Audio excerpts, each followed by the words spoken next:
Hello friends, आप लोग कैसे हैं। सबसे पहले आपको नए नव वर्ष की शुभकामनाएं। ईयर 2023 अब आ गया है, तो मैंने सोचा कि मंदिर का दर्शन कर लेते हैं। तो सबसे पहले तो मैं यहाँ मंदिर में आया था दर्शन करने। भगवान का नाम लेकर के हम नए साल की शुरुआत करेंगे। और आज का जो टॉपिक है वो है कैरियर इन फैसिलिटी मैनेजमेंट। तो मैं आपको बताऊंगा कि इस कैरियर में किन किन बातों का ध्यान रखना है और कैसे आप एक सफल फैसिलिटी मैनेजर बन सकते हैं। तो चलिए शुरू करते हैं। चलिए स्टार्ट करते हैं आज का टॉपिक, जो कि है कैरियर इन फैसिलिटी मैनेजमेंट। अब आ जाते हैं फैसिलिटी मैनेजमेंट होता क्या है। देखिए, इंटरनेशनल फैसिलिटी मैनेजमेंट एसोसिएशन ये एक वर्ल्ड वाइड नोन फैसिलिटी की संस्था है, एक कम्युनिटी है जिसमें कि ग्लोबल फैसिलिटी के जो पर्सनल्स होते हैं वो उसके मेंबर्स होते हैं।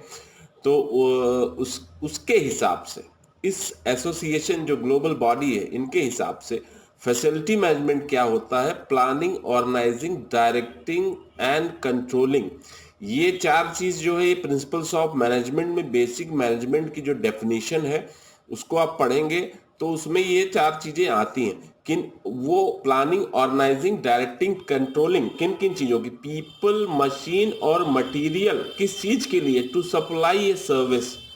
ठीक, तो ये हो गया आईएफएमए की द्वारा दी गई डेफिनेशन, जिसमें कि फैसिलिटी मैनेजमेंट होता है प्लानिंग, ऑर्गेनाइजिंग, डायरेक्टिंग, कंट्रोलिंग किन किन चीजों की, पीपल, मशीन और मटेरियल, किस चीज के लिए, टू सप्लाई ए सर्विस। दूसरा और स्पेसिफिक में चलते हैं तो फैसिलिटी मैनेजमेंट क्या होता है, a set of skill and knowledge होता है जो कि यूज किया जाता है बिल्डिंग को मैनेज करने के लिए। वो बिल्डिंग एक स्मॉल बिल्डिंग भी हो सकती है, एक लार्ज, एक बिग फैक्ट्री भी हो सकती है। किन किन चीजों को कंसिडर करते हुए, बिल्डिंग का structure, technical system, physical scrutiny, मतलब कि आप जा जा के चीजों को वेरीफाई करेंगे, बिल्डिंग का स्ट्रक्चर कैसा है, बिल्डिंग कैसी बनी हुई है, उसका कैंपस कैसा है, उसके अंदर कौन कौन से टेक्निकल सिस्टम्स यूज हुए हैं, जैसे कि कोई एयर कंडीशनिंग सिस्टम है या चिलर्स लगे हुए हैं या कोई वाटर प्यूरिफिकेशन की मशीनरीज लगी हुई हैं। तो ये सारा टेक्निकल सिस्टम हो गया। और ऑपरेशंस, मतलब कौन कौन सा काम हो रहा है उस बिजनेस के अंदर, उस उन ऑपरेशंस को भी मद्देनजर रखते हुए एक ऐसे एनवायरनमेंट में जो कि सोशल नीड को फुलफिल करे। मतलब मोटा मोटी आप ये समझ लीजिए कि किसी भी कंपनी, एक सर्विस कंपनी जहां आप एज ए फैसिलिटी मैनेजर काम कर रहे हैं, तो आपका काम है to provide an environment for the continuation of the easy continuation of the business, मतलब कि smooth smooth continuation of the business, ये एश्योर करना एक फैसिलिटी मैनेजर का काम होता है। और उसमें वो building structure, technical systems, physical जो स्क्रूटनी है, मतलब कि जा जा के चीजों को देखना, और ऑपरेशंस, इन सब को ध्यान में रखते हुए एक एनवायरनमेंट में जो कि उस नीड को, उस जो भी उस एम्प्लॉयज हैं उसमें काम कर रहे हैं उनकी नीड को फुलफिल करते हुए चीजों को देखना और उनको इंश्योर करना कि उनकी जो प्रोडक्टिविटी है ह्यूमन रिसोर्स की वो बरकरार रहे। तो ये तो हो गया फैसिलिटी मैनेजमेंट। अब चलते हैं नेक्स्ट स्लाइड पर। अब आ जाते हैं टाइप्स ऑफ फैसिलिटी मैनेजमेंट पर।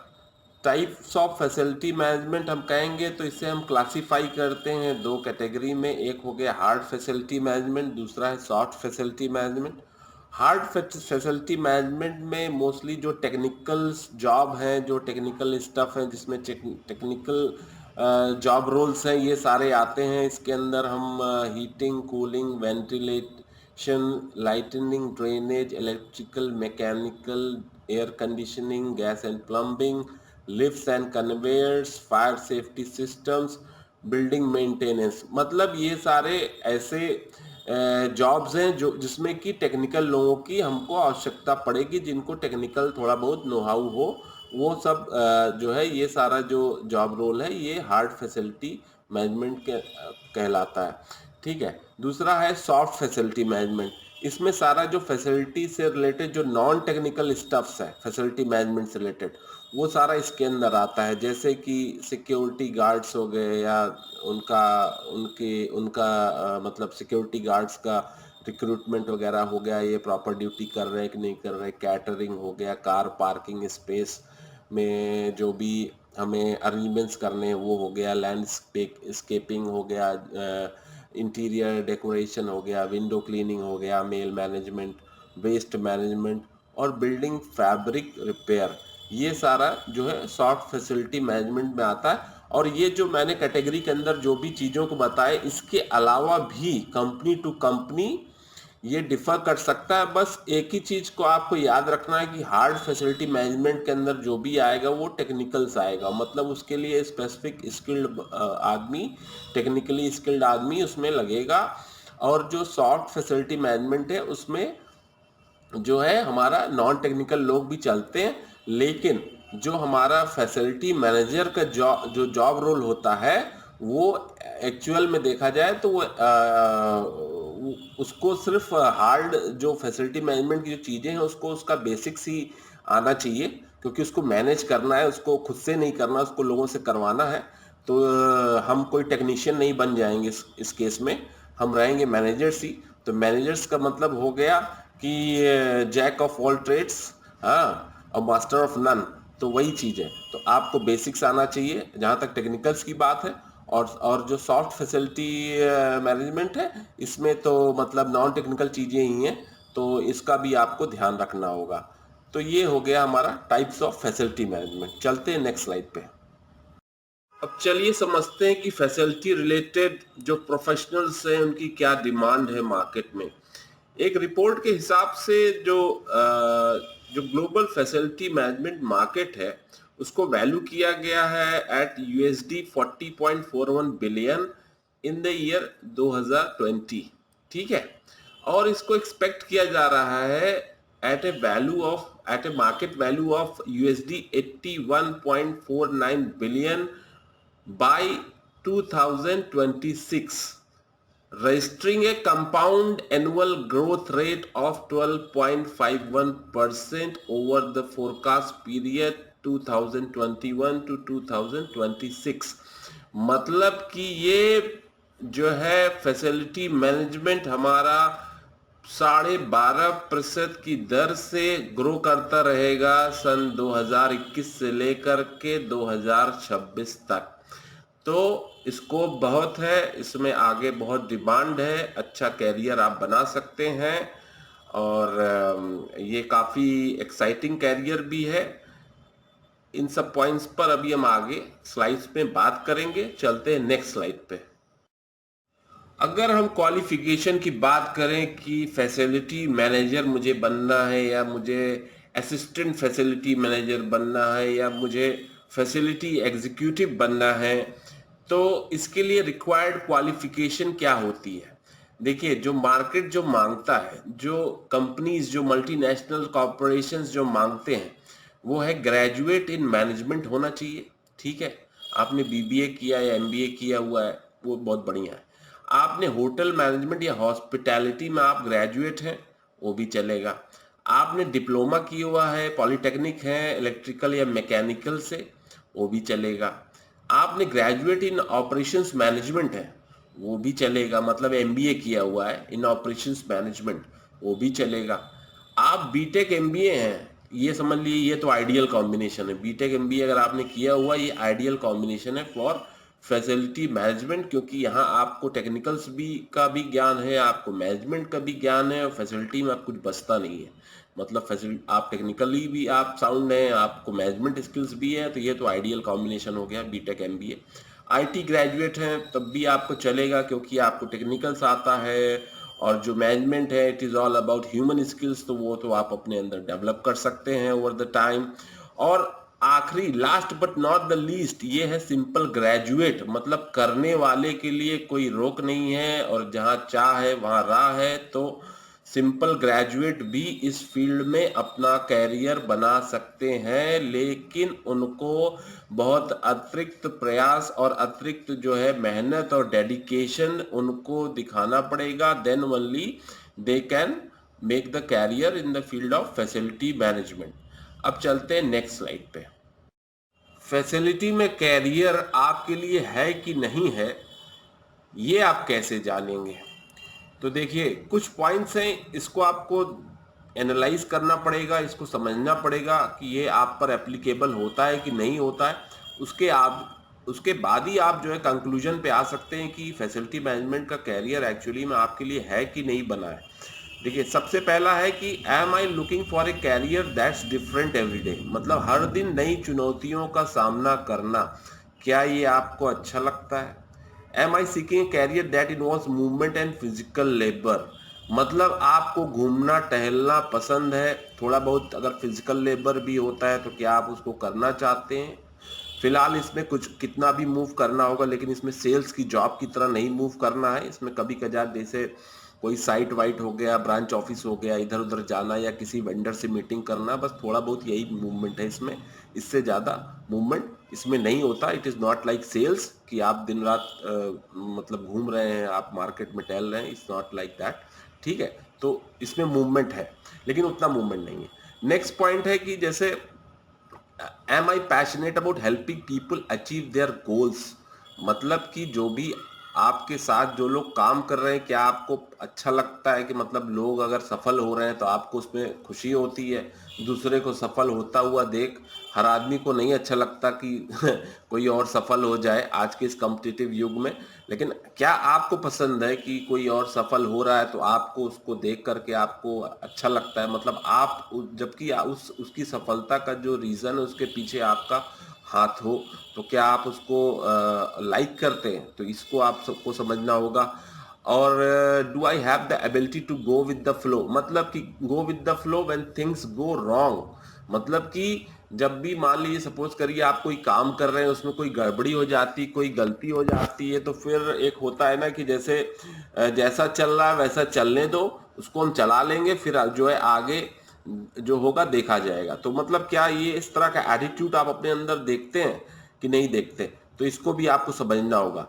M I able to crunch number and manage departmental budget, मतलब कि कम से कम रुपया जो आपका एक्सपेंडिचर है, कम से कम खर्च में क्या आप एक डिपार्टमेंट अपना चला सकते हैं, या मतलब आप अपने जो भी कंपनी के जो भी फैसिलिटी रिक्वायरमेंट्स उसको आप फुलफिल कर सकते हैं, क्योंकि बजट का बहुत बड़ा कंस्ट्रेंट रहता है इसमें, और कम पैसे में आपको इसको चीज़ों को मैनेज करना रहेगा, ठीक है। तो वो चीज़ आपको एनालाइज करना पड़ेगा कि क्या आप कर पाएंगे कि नहीं कर पाएंगे।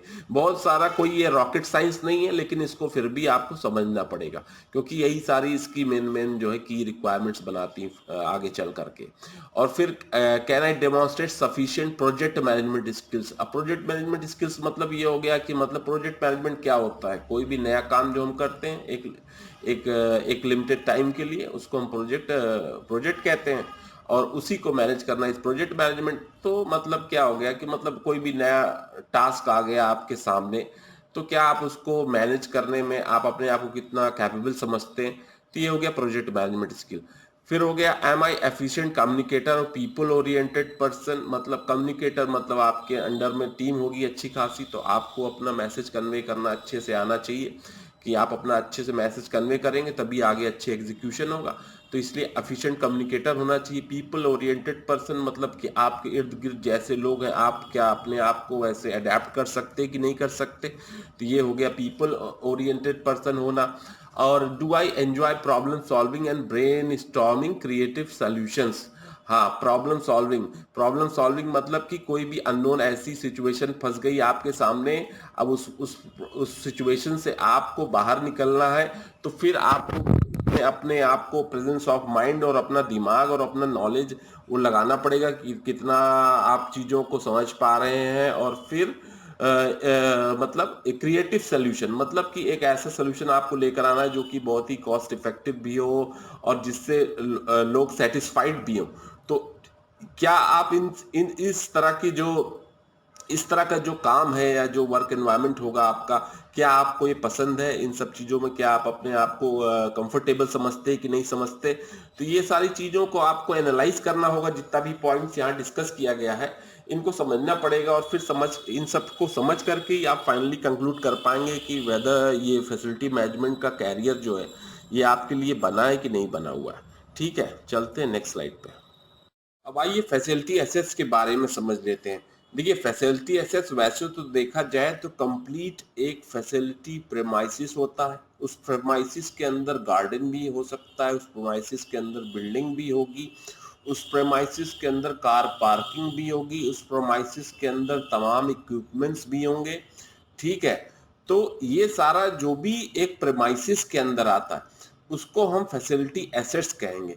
लेकिन अगर हम और स्पेसिफिकली उसके ब्रेकअप में चलें तो जो हमारा हार्ड फैसिलिटी मैनेजमेंट होता है उनके अंदर जो जो चीज़ें होती हैं जिसको एक फैसिलिटी मैनेजमेंट मैनेजर को जिन जिन चीज़ों का मेंटेनेंस उसको देखना होता है उन चीज़ों को हमने यहाँ क्लासिफाई किया गया है।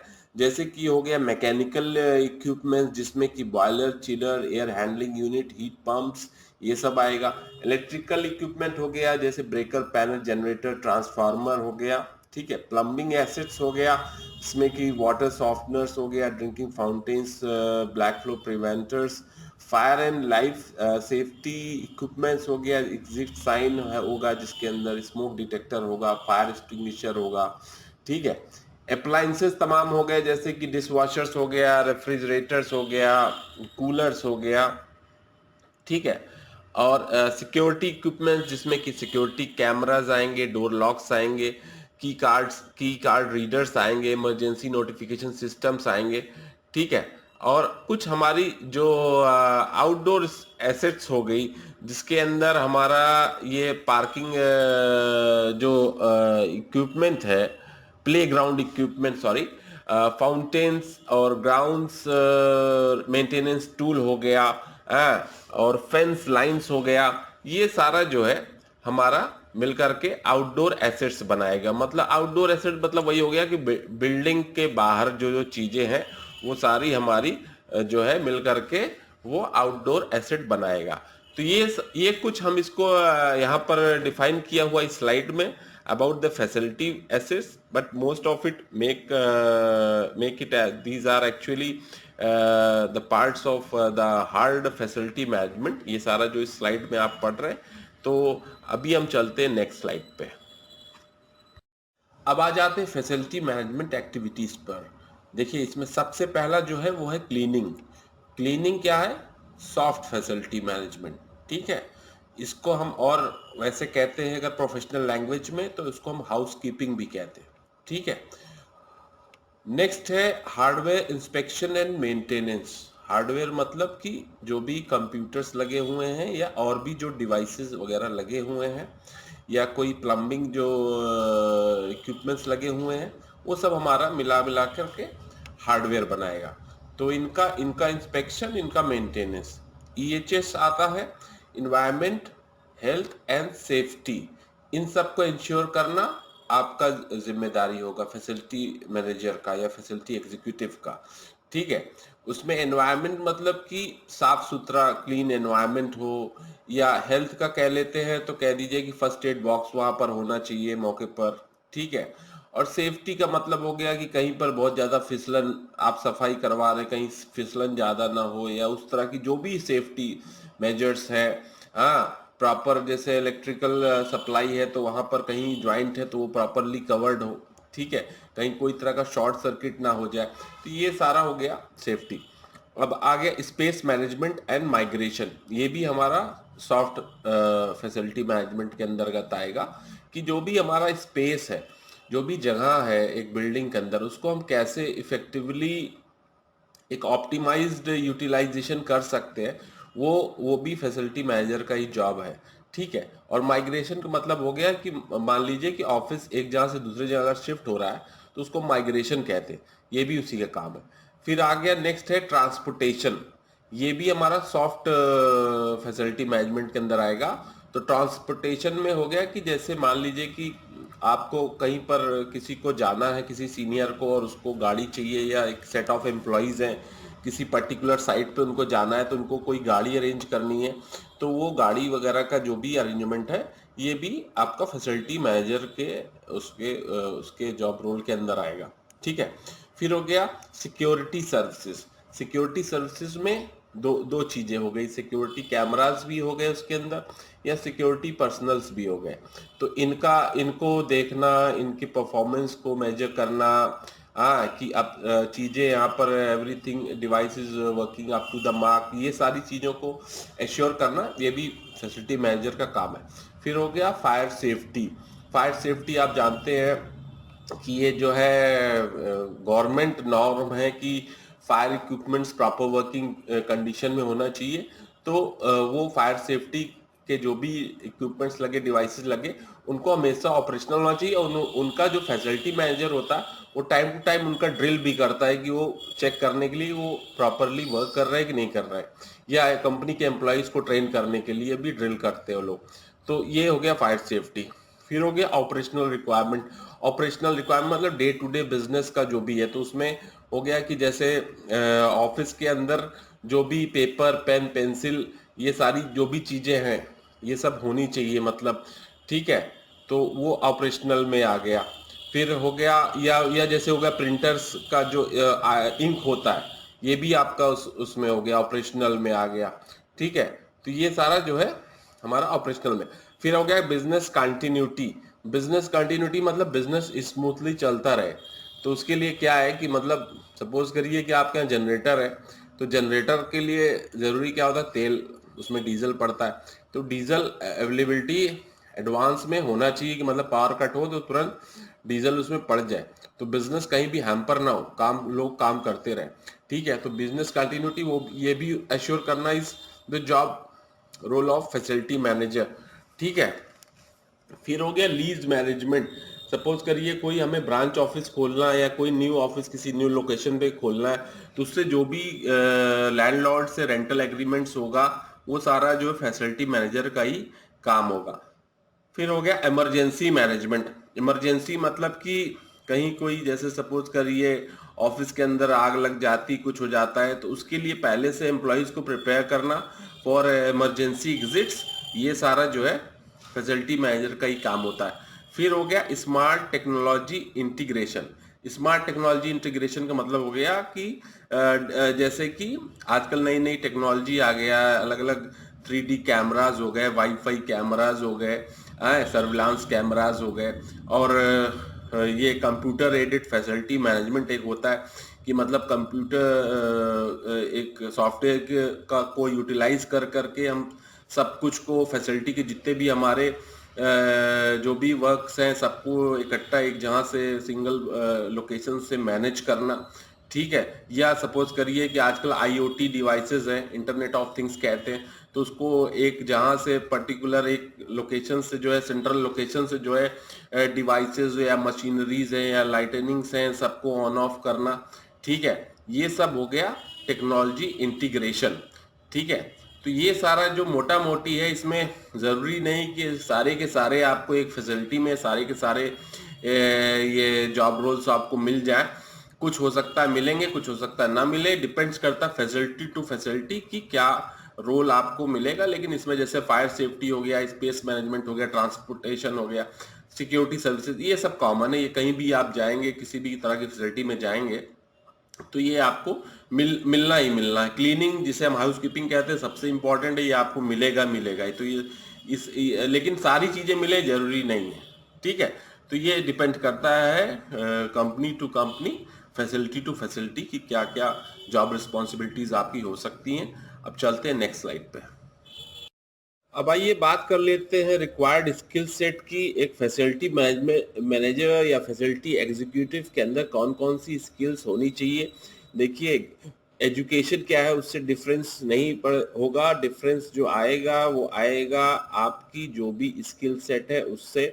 और अगर आपके पास कोई, आप सिंपल ग्रेजुएट भी हैं और आपके पास ये सारी स्किल सेट्स हैं, तो आपको जॉब बड़ी आसानी से मिल जाएगी, कोई दिक्कत नहीं होगी।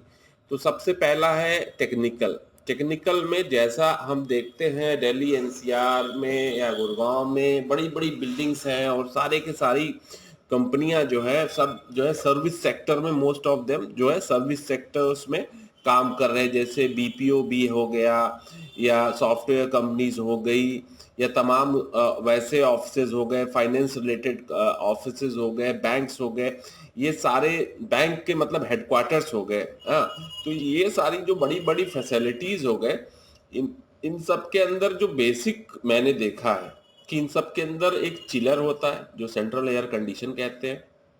इसे हम HVAC इक्विपमेंट भी कहते हैं, heating ventilating and air conditioning equipment.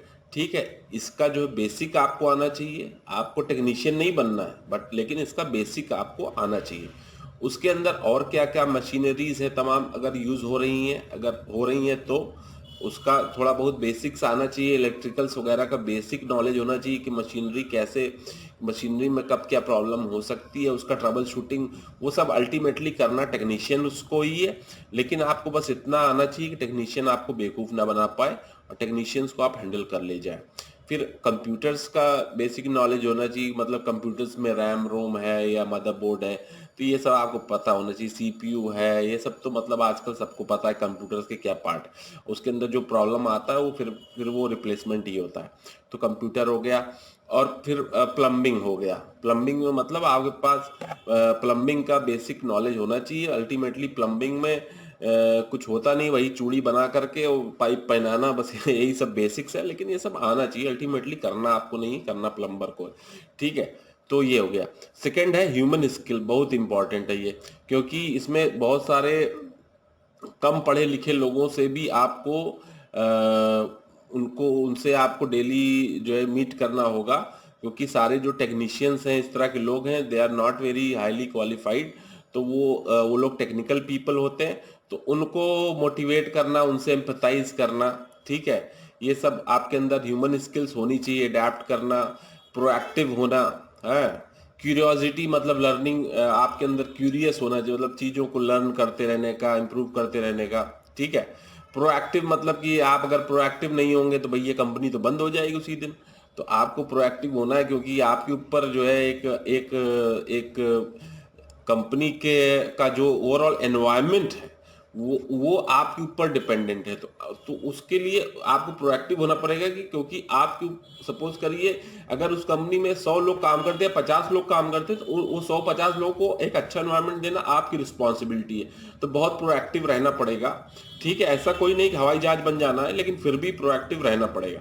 ठीक है, परसिस्टेंस मतलब क्या है कि आपको जो है प्रॉब्लम्स को आगे फेस करने का आपके अंदर ये होना चाहिए, प्रॉब्लम फेस करके आगे आगे बढ़ते रहने का ये आपके अंदर एटीट्यूड होना चाहिए। कि कभी भी आपको ये नहीं सोचना है कि मतलब ये प्रॉब्लम का सोल्यूशन नहीं है, every problem has a solution. ठीक है, बट ये है कि उसको किसी तरह से आपको फेस करते रहना है, और अपना जो भी ब्रेन स्टॉर्मिंग या एनालिसिस करके जैसा भी है, या और लोगों से कम्युनिकेट करके, डिस्कस करके, you have to find out the solution. Ultimately you have to be have persistence. ठीक है, फिर हो गया स्ट्रांग कम्युनिकेशन होना बहुत ज़रूरी है भाई, क्योंकि इतनी सारी टीम है आपके पास, तो कम्युनिकेशन होना चाहिए अच्छा आपका। और मल्टीटास्किंग, क्योंकि ये आपके साथ, आपको एक साथ कई चीज़ों को देखना है, तो मल्टीटास्कर तो होना ही होना चाहिए। ये हो गया ह्यूमन स्किल्स। फिर आ गए हम, अगला है वेंडर मैनेजमेंट। इसके अंदर होता है RFQ, मतलब रिक्वेस्ट फॉर कोटेशन मंगाना, कोटेशन लेना, उनसे कोट्स लेना। ठीक है, फिर क्वालिटी मैट्रिक्स इस्टेब्लिश करना, कि मतलब एक वेंडर मेरे पास आ रहा है तो अच्छा उसका परफॉर्मेंस को मैं कैसे रेट करूंगा, कैसे मेजर करूंगा। ठीक है, अपना क्वालिटी मैट्रिक्स बनाना, कि फिर उस वेंडर्स को आप रेट करिए कि वो वेंडर अच्छा है, बुरा है, कि एवरेज है, कैसा है। उसके बेसिस पे फिर आप उसको फ्यूचर के लिए भी अपने पास परमानेंट रख सकते हैं, अपने साथ लिस्ट कर सकते हैं कि ये वेंडर मेरे लिए अच्छा है। ठीक है, तो वेंडर के लिए क्वालिटी मैट्रिक्स इस्टेब्लिश करना। फिर प्रोक्योरमेंट मतलब छोटी मोटी जो भी ऑफिस की स्टेशनरी हो गई, या प्रिंटर का इंक हो गया, ये सब जो भी परचेजेज है, कोई तरह का राइटिंग पैड हो गया, राइटिंग बुक्स हो गई, ठीक है, या कैलेंडर्स हो गया, या डायरीज हो गई, जो भी ऑफिस के अंदर परचेजिंग होती है, या क्लीनिंग जो भी मटेरियल हो गया। ठीक है, ये सब जो भी परचेजेज होती, उसका जो है आपको जो है प्रोक्योरमेंट प्रोसेस का आइडिया होना चाहिए। और फिर AMCs का जो भी आप कॉन्ट्रैक्ट देते हैं, तो वो कॉन्ट्रैक्ट का भी आपको कॉन्ट्रैक्चुअल मैनेजमेंट भी आपको आना चाहिए, कि मतलब कैसे आप कॉन्ट्रैक्ट को हैंडल कर सकते हैं। फिर हो गया प्रोजेक्ट मैनेजमेंट। प्रोजेक्ट मैनेजमेंट मतलब कोई भी नया काम हो गया, उसको विद इन टाइमलाइन आपको फिनिश करना है। ठीक है, तो प्रोजेक्ट मैनेजमेंट स्किल्स भी आपके अंदर होनी चाहिए, कि हर एक काम, नए काम को नए उत्साह के साथ आप करेंगे। ठीक है, कभी भी लेथार्जिक नहीं होंगे। फिर हो गया last but not the least most important is financial management. Financial management में मतलब क्या हो गया कि आपको बजटिंग कॉस्टिंग करना आना चाहिए, बजट बनाना, क्योंकि आपके पास जो भी एक्सपेंडिचर आपको मिले कंपनी से वो एक लिमिटेड फंड्स मिलेंगे, तो उसी फंड्स के अंदर आपको देखना है। और कोई भी चीज़ आप महंगी नहीं खरीदेंगे तो उसके लिए कॉस्टिंग भी आना चाहिए आपको। ठीक है, ये सब बेसिक होना चाहिए। इसके लिए कोई आप एकदम फाइनेंस के वो नहीं बन जाएंगे चैंपियन, लेकिन ये है कि बेसिक बेसिक आना चाहिए, छोटा मोटा अपना जो है आइडिया आपको होना चाहिए। और ये सब मिला करके जब आप जो है सबका बेसिक्स आपके पास हो जाएगा तो आप एक सक्सेसफुल फैसिलिटी मैनेजर बन सकते हैं। ठीक है, तो एक्सपेंडिचर भी प्लान करना आना चाहिए। ठीक है, तो चलते हैं फिर नेक्स्ट स्लाइड पर। लेते हैं कि एक टिपिकल जॉब प्रोफाइल एक फैसिलिटी मैनेजर का कैसा होगा। देखिए, सबसे पहले जो इसमें आएगा कि maintaining the facility and overseeing the daily administrative operations. मतलब कुछ एक सेट ऑफ काम होगा जो ऐसा होगा कि आपको डेली उसको देखना होगा, चाहे वो आपका गार्डनिंग से रिलेटेड हो या क्लीनिंग से रिलेटेड हो, तो वो सब पॉइंटर्स आपको बनाने पड़ेंगे। स्टेशनरी की अवेलेबिलिटी हो, वो सब पॉइंटर्स आपको बनाने पड़ेंगे। कौन से ऐसे पॉइंट्स हैं जिनको आपको डेली चेक करना है और आप उसको डेली चेक करेंगे। ठीक है, दूसरा हो गया overseeing the cleaning landscaping and parking teams. मतलब साफ सफाई देखना है। लैंडस्केपिंग मतलब जो घास वगैरह का जो हम लोग अलग अलग शेप में बनाते हैं ग्रीनरी, वो हो गया लैंडस्केपिंग। और पार्किंग में जो लोग हैं वो प्रॉपरली अपनी ड्यूटी कर रहे हैं कि नहीं कर रहे हैं, ये हो गया। फिर हो गया instructing team members on best practices to maintain the property. तो जो भी आपके पास जो भी मैन पावर है, फिक्स्ड मैन पावर जो भी अवेलेबल है कंपनी के अंदर, उनको टाइम टू टाइम इंस्ट्रक्शन देना कि कैसे वो अपने काम को अच्छे तरीके से परफॉर्म कर पाए। मतलब उनको आपको मोटिवेट भी करना है और उनको आपको जो भी इसमें प्रॉब्लम एरियाज हो सकते हैं जहाँ से वो उनके काम के थ्रू कोई तरह की प्रॉब्लम हो सकती, उसके लिए उनको हमेशा अवेयर करते रहना है कि वो अपनी काम को एक प्रॉपर सेट तरीके से करें, जहाँ की किसी भी तरह का कोई लूप होल या कोई तरह का वो ना हो कि मतलब कहीं भी कोई लॉस होने की कोई कंडीशन ना हो। ठीक है, फिर हो गया क्रिएटिंग एंड मेंटेनिंग बजट्स।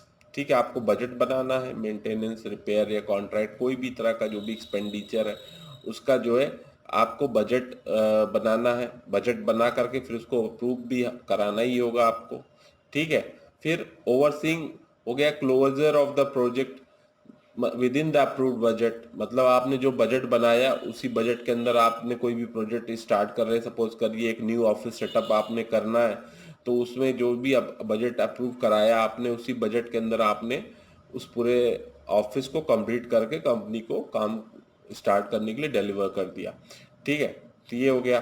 फिर है supporting company strategic objective by driving take cost out initiative. हाँ, ये है कि मतलब जो भी कंपनी के लॉन्ग टर्म्स गोल हैं, ठीक है, उनको ध्यान में रखते हुए आपको ये भी देखना है कि मतलब टेक कॉस्ट आउट मतलब कि अननेसेसरी जो खर्चे हैं उससे बचाना है कंपनी को। ठीक है, मतलब ये भी ध्यान रखना है कि कंपनी की जो भी लॉन्ग टर्म गोल है वो भी अचीव हो। उनके अननेसेसरी खर्चे जो कम खर्चे में काम हो सकता है तो उसके लिए जबरदस्ती का खर्चा कंपनी को नहीं देना। अगर कोई सस्ती फैसिलिटी अवेलेबल है जहाँ के आराम से लोग काम कर सकते हैं तो अननेसेसरी महंगी फैसिलिटी को नहीं देना है कंपनी को। कंपनी को एडवाइस करना है ऐसा कि कंपनी अपना खर्चा बचा सके। फिर हो गया ensuring coherent availability utilisation of resources in all areas like transport canteen and waste disposal. मतलब यहाँ पर क्या है कि जैसे आपकी कंपनी में कार्स हायर कर रखी है रेंटल पर, या कैंटीन है, या वेस्ट डिस्पोजल में लोग हैं, तो ये सारी चीज़ों को इंश्योर करना है कि मतलब ये सारा चीज़ें आपकी एट एनी टाइम मतलब अवेलेबल हो। मतलब कैंटीन अगर है तो कैंटीन फंक्शनल रहे हमेशा, या जो कूड़ा साफ करने वाले कोई लोग हैं तो उसमें एक दो आपके पास जो है एक्स्ट्रा लोग हों कि अगर एक छुट्टी हो जाए तो दूसरा काम कर ले। मतलब इन सब का हमेशा आपको ट्रांसपोर्ट कैंटीन या वेस्ट डिस्पोजल इन सब का आपको हमेशा जो और भी कुछ हो सकता है, डिपेंड करता है फैसिलिटी टू फैसिलिटी। इन सब का आपको हमेशा एक जो है वो लेके चलना है, मतलब एक अल्टरनेटिव हमेशा रख के चलना है कि एक अगर अपना काम करे तो अगला काम कर ले, ठीक है। फिर हो गया hiring external professionals for repair of buildings equipment machinery. ये सब तो यही है कि मतलब आपको टेक्नीशियंस जो भी है रिपेयर मेंटेनेंस के लिए आपको हायर करना होगा लोगों को, ठीक है। Developing and maintaining vendor base for cost of efficient procurement of inventory. हाँ मतलब ऐसे ऐसे लोगों को आप वेंडर मैनेजमेंट, मतलब पहले तो आप कोटेशन भेजेंगे, फिर आप देखेंगे किसकी क्वालिटी अच्छी, प्राइस अच्छा, फिर आप वेंडर सेलेक्ट करते। तो वेंडर को आपको अच्छे वेंडर्स की लिस्ट बना कर चलना जहाँ से आपको सस्ते में प्रोडक्ट मिल सके। फिर हो गया overseeing communication and security framework with in the facility. Communication हो गया मतलब कि जैसे सपोज करिए कि कॉर्डलेस है या पेजर सिस्टम है या पीबीएक्स सिस्टम हो है या उसके अंदर आईवीआरएस काम करता है, ठीक है। ये सब टेक्नोलॉजी है, तो ये सब में अगर है कंपनियां, इनमें से कोई भी एक यूज़ कर रहा है तो वो प्रॉपरली फंक्शन कर रहे हैं कि नहीं कर रहे, ये इंश्योर करना आपका काम है। और सिक्योरिटी फ्रेमवर्क मतलब सीसीटीवी वगैरह ये सब फंक्शनल है कि नहीं, ये सब देखना आपका काम है। और ensuring that the property meets local and industry specific safety guidelines. मतलब कि इसमें सब में जो है मतलब जितनी भी फैसिलिटी है वो ऑपरेट करती है as per the government norms. तो कुछ कुछ गवर्नमेंट नॉर्म है जिसको फुलफिल करना होता है, और बहुत सारी एमएनसीज मुझे पूरा यकीन है कि वो अपने नॉर्म्स भी बनाती होंगी extra apart from the government norms to assure the extra safety of the employees, ठीक है। तो ये सबको चेक करते रहना, ये भी आपका काम है। और फिर हो गया कि बिल्डिंग का इंस्पेक्शन करना फॉर द प्रॉपर फंक्शनिंग, कि बिल्डिंग प्रॉपरली फंक्शन कर रही कि नहीं कर रही है। ये बिल्डिंग को आपको जो है इंस्पेक्शन करते रहना है, ठीक है। कहीं से कोई लीकेज वगैरह तो नहीं है, कहीं से कोई ऐसा तो नहीं कि कहीं कोई मसाला निकल गया है बिल्डिंग का, वो देखने में खराब लग रहा है, ठीक है। तो उसको आपको फिर कोई मिस्त्री लगा करके, राजगीर मिस्त्री लगा कर आपको उसको बनवाना पड़ेगा, ठीक है। तो वो ये सारा मतलब छोटा छोटा काम है, ये आपको देखते रहना पड़ेगा, छोटा है लेकिन महत्वपूर्ण है, ठीक है। Managing contracts for various construction and maintenance projects. अगर छोटा मोटा कोई कंस्ट्रक्शन हो रहा है एक ही फैसिलिटी के अंदर, कुछ और भी एक्स्ट्रा एक्सटेंशन हो रहा है, ठीक है, न्यू कंस्ट्रक्शन हो रहा है, तो वो भी आप ही को देखना है, ठीक है। और मेंटेनेंस तो देखना ही देखना है, मतलब बन गई बिल्डिंग खड़ी हो गई तो उसमें कुछ भी मेंटेनेंस है, कुछ भी टूटा फूटा है, कुछ भी साफ सफाई, वो सब आपका काम है। Negotiating the maintenance contract and renewing insurance for maintenance, ठीक है। जो भी एनुअल मेंटेनेंस कॉन्ट्रैक्ट है, एएमसी जैसे कंप्यूटर के केस में होता है ये, तो वो आपको कॉन्ट्रैक्ट आपको करना है सर्विस प्रोवाइडर्स से। और इंश्योरेंस को भी रिन्यू करना है, अगर आपने कोई तरह का इंश्योरेंस क्लेम उनसे लेते हैं तो उसको भी आपको देखते रहना है कि आप उस इंश्योरेंस को भी आप मतलब करवाते रहें साल दर साल, ठीक है। उनकी प्रीमियम्स वगैरह जमा करवाते रहें कंपनी से कह के। फिर हो गया maintaining records of the facility, उसके अंदर आएगा आपका मेंटेनेंस बिल हो गया, या पेमेंट इंफॉर्मेशन हो गया, या और भी जो प्रिवेंटिव मेंटेनेंस एक्टिविटी है, या कोई आपने मेंटेनेंस शेड्यूल कर रखा है, ठीक है। ये सारा आपको रिकॉर्ड मेंटेन करना है। हालांकि आजकल जो है computer aided facility management softwares available हैं बाजार में, तो मेरे ख्याल से वो एक बेस्ट तरीका है जिससे कि आप अपने पूरा प्रॉपर फैसिलिटी मैनेजमेंट को प्लान कर सकते हैं, एंड आप बहुत स्मूथली से अपना काम जो है एक अपने एक ऑर्गेनाइजेशन में you can carry it out, okay. तो अभी हम लोग चलते हैं नेक्स्ट स्लाइड पे।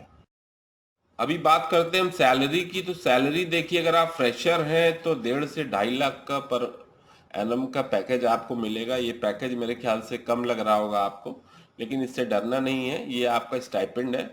तो आप फ्रेशर में थोड़ा कम पैकेज मिलता है तो आप अपना ज्वाइन कर लीजिए कहीं पर भी, ठीक है, एग्जीक्यूटिव या असिस्टेंट के तौर पे। फिर 2 से 3 साल का जब एक्सपीरियंस हो जाएगा तो 2.5 से 3.5 एलपीए का पैकेज हो जाएगा। 5 ईयर में 6 लाख टू 10 लाख का पैकेज हो जाएगा। 5+ ईयर्स में 10 लाख के ऊपर का पैकेज हो जाएगा। और भी इसमें आगे आप ग्रोथ कर सकते हैं, डिपेंड करता है कितना हार्ड स्किल कितना सॉफ्ट स्किल पर आप अपने आप को मतलब एक्सपर्टाइज कॉम्पिटेंसी डेवलप करते हैं। the more you enhance your skill, the more salary you will get. Simple फंडा है भाई। अभी आ जाते हैं कि हाउ टू प्रिपेयर, मतलब कि आप एक फ्रेशर हैं और आप फैसिलिटी मैनेजर के तौर पर अपने आप को एस्पायर करते हैं, देन आप कैसे तैयारी कर सकते हैं इस कैरियर के लिए। देखिए, सबसे पहला और सबसे जो इम्पोर्टेंट है दैट इज़ इंटरनेट। इंटरनेट पे बहुत सारी फ्री इंफॉर्मेशन अवेलेबल है, तो वहाँ से आप अपने आप को बेसिक्स स्टार्ट कर सकते हैं। उससे आप विजुअलाइज कर सकते हैं कि ये जॉब रोल कैसा होगा, डे टू डे ड्यूटीज़ और रिस्पॉन्सिबिलिटीज़ क्या होंगी, कहाँ कहाँ प्रॉब्लम्स आएगी, किन किन चीज़ों पर आपको स्पेसिफिक लर्निंग की ज़रूरत है। ये सारा आपको जो है इंटरनेट से तो आइडिया मिल जाएगा। बहुत सारी रिपोर्ट्स और बहुत सारे पेपर वर्क्स इसमें सब में पड़े हुए हैं, ठीक है। फिर आ गया सर्टिफिकेशन कोर्स। सर्टिफिकेशन कोर्स बहुत सारे मार्केट में अवेलेबल है, आप वो सारे सर्टिफिकेशन कोर्स कंसिडर कर सकते हैं। बहुत सारे इंटरनेशनल सर्टिफाइड कोर्सेज भी हैं, तो उन कोर्सेज को अगर आप करेंगे तो वो आपको हार्ड स्किल और सॉफ्ट स्किल दोनों के बारे में ट्रेन करेंगे, ठीक है। तो वो कोर्सेज आप कर सकते हैं। वो कोर्सेज मतलब अगर इवन आपने इंजीनियरिंग ग्रेजुएट हैं या आपने पॉलिटेक्निक ग्रेजुएट हैं या आप मैनेजमेंट ग्रेजुएट हैं, उस केस में भी आप कर सकते हैं, because they will make you learn the very basics, ठीक है। क्योंकि वो आपको टेक्नीशियन नहीं बनाएंगे, आपको बेसिक्स बताएंगे कि आप टेक्नीशियंस को हैंडल कर ले जाए, ठीक है। तो वो कोर्सेज आप कर सकते हैं। फिर हो गया इंटर्नशिप। अगर आपका कहीं कोई जानने वाला, कोई पहचानने वाला है जो कि फैसिलिटी मैनेजर है किसी बड़ी कंपनी में, तो आप उनसे इंटर्नशिप के लिए रिक्वेस्ट कर सकते हैं और आप उनको उनके काम में असिस्ट कर सकते हैं। तो वहाँ से आप काफ़ी लर्निंग आपको मिल सकती है और आप अपने कैरियर को की स्टार्ट दे सकते हैं। फिर हो गया catch technician and gain basic knowledge. ये हो गया ये है हमारा इंडिया का देसी जुगाड़ सिस्टम जिसे हम कहते हैं, catch technicians and gain basic knowledge. मतलब ये जुगाड़ के द्वारा जो है आपको नॉलेज गैदर करनी है। ये जुगाड़ ये है कि आप कहीं पहुंच गए किसी ऐसे लोकल मिस्त्री के पास जो चिलर सिस्टम को इंस्टॉल वगैरह करता हो, और उस मिस्त्री के पास आपने बैठ गए, आपने 2-3 घंटे 4 घंटे या थोड़ा थोड़ा कर करके 2-4-5 दिन गए और उससे पूछे कि कहाँ कहाँ कैसे कैसे कब कब प्रॉब्लम्स आती है और प्रॉब्लम्स को कैसे आप सॉर्ट आउट करते हैं, तो वो आपको बेसिक ज्ञान दे देगा। तो वो उतना काफ़ी है, ठीक है। इसमें जो मुझे जो सर्विस इंडस्ट्री दिखती है दिल्ली में, पूरा दिल्ली गुड़गांव जो भरा पड़ा हुआ है, जितने भी ऑफिसेज हैं, मुझे जो समझ में आता है, एक चिलर्स हो गया, दूसरा फायर सेफ्टी इक्विपमेंट्स हो गया। हाँ, ये दो मोटा मोटी मुझे समझ में आता है। तीसरा जो पीबीएक्स सिस्टम हो गया, जो टेलीफोनिक सिस्टम होता है कंपनीज के अंदर लगा लगा रहता है, ठीक है। ये मुझे मोटा मोटा यही मेरे को समझ में आता है कि जो हार्ड स्किल के अंदर आता है मोस्ट ऑफ द कंपनीज में। तो इसको आप जुगाड़ सिस्टम, मैं आपको ये बता रहा हूँ कि किसी लोकल मिस्त्री को पकड़िए और उससे जो है थोड़ा थोड़ा ज्ञान ले लीजिए, ये आपको बहुत हेल्पफुल रहेगा और जुगाड़ के द्वारा ज्ञान लेकर के आप आगे बढ़ जाएंगे, ठीक है। फिर हो गया take membership of IFMA, this is international facility management association. ये एक इंटरनेशनल बॉडी है ऑफ फैसिलिटी मैनेजमेंट प्रोफेशनल्स। तो इसकी मेंबरशिप ले लेते हैं आप, तो आपको रिसेंट फैसिलिटी ट्रेंड्स के बारे में आप हमेशा अवेयर रहेंगे और इसको आप अपने रेज्यूमे पर स्पेसिफाई कर सकते हैं, रेज्यूमे पर लिख सकते हैं। तो ये आपके रेज्यूमे में एक strong facility manager, facility management के टूवर्ड्स एक स्ट्रांग अथॉरिटी जो है उस डोमेन में, ये आपकी बिल्डअप करेगा कि वो स्ट्रांग अथॉरिटी आपको हो सकता है कि किसी भी इंटरव्यू में बहुत इजीली आगे सेलेक्ट करवा ले जाए, ठीक है। तो IFMA की मेंबरशिप आप ले सकते हैं। फिर हो गया कंप्यूटर एडेड फैसिलिटी मैनेजमेंट। ये है कि जो भी हमारे सॉफ्टवेयर्स अवेलेबल हैं, जो हमारे MIS अवेलेबल हैं सॉफ्टवेयर्स मार्केट में फैसिलिटी मैनेजमेंट, उनके बारे में थोड़ा सा आपने कहीं से ज्ञान ले लिया, क्योंकि आजकल हर चीज़ तो डिजिटाइज हो रही है। तो इसको अगर आप सीख लेते हैं तो आपका काम बड़ा इजी, आपकी लाइफ बड़ी इजी हो जाएगी। तो आपको एक्सेल सीट्स और पेपर वर्क्स में नहीं उलझना पड़ेगा, ठीक है। तो इसके बारे में भी आप देखिए कहाँ से आप सीख सकते हैं, कहाँ से ज्ञान ले सकते हैं। अल्टीमेटली प्राइवेट सेक्टर जो है सिर्फ केवल और केवल नॉलेज को वैल्यू करता है। आपकी डिग्री, आपकी मार्कशीट कोई नहीं पूछने वाला। आपकी डिग्री आप साइड में रखिए कि केवल आप नॉलेज बताइए। यहाँ तक कि अगर आपने कोई एक फेक सर्टिफिकेट भी लिख दिया कि मेरे को साल 2 साल का एक अनुभव है, जो कि अनुभव आपको वास्तविक में नहीं है, लेकिन अगर आप इंटरव्यू में प्रूव कर ले जाते विद योर नॉलेज कि नहीं आपको है एक्सपीरियंस, क्योंकि आपने उन चीज़ों को वैसे सीख लिया हुआ है बिना कहीं जॉब किए हुए बिना, तो कंपनीज को कोई दिक्कत नहीं है। और कंपनीज भी बाकायदा जानती हैं कि there are peoples who come with the fake certificate, but they give you an opportunity if you can prove yourself that you have the experience. ठीक है, कंपनीज को कोई दिक्कत नहीं, आ जाइए, ठीक है, मोस्ट वेलकम। तो वही बात है, ज्ञान की ही पूजा हो रही है और ज्ञान लीजिए और आगे बढ़िए। ठीक है, चलते हैं नेक्स्ट स्लाइड पे। आज की प्रेजेंटेशन एंड करने से पहले आपको एक और गुरज्ञान दे देता हूं कि अगर आप फैसिलिटी मैनेजमेंट में जाते हैं तो सबसे इंपॉर्टेंट है हाउसकीपिंग। और हाउसकीपिंग में आपसे ये क्वेश्चन जरूर पूछने जाएगा कि हाउसकीपिंग में कौन सा क्लीनिंग केमिकल यूज होता है। तो आप पता कर लीजिएगा, एक डाइवर्स एक बहुत ही वर्ल्ड रिनाउंड कंपनी है, उसके कई तरह के केमिकल्स आते हैं, तो आप पता कर लीजिएगा कि कौन सा केमिकल कहाँ पर यूज होता है। और आज की स्लाइड, आज की प्रेजेंटेशन सुनने के लिए बहुत बहुत धन्यवाद। और मैं आप सभी से विश करता हूँ कि आप अपने कैरियर में बहुत आगे बढ़ें और बहुत ऊंचाइयों को छुएं। और किसी भी तरीके का सपोर्ट आपको और भी चाहिए तो आप नीचे कमेंट करके बताइए, मैं आपको विद इन 24 आवर्स आपका कमेंट का आंसर दूंगा।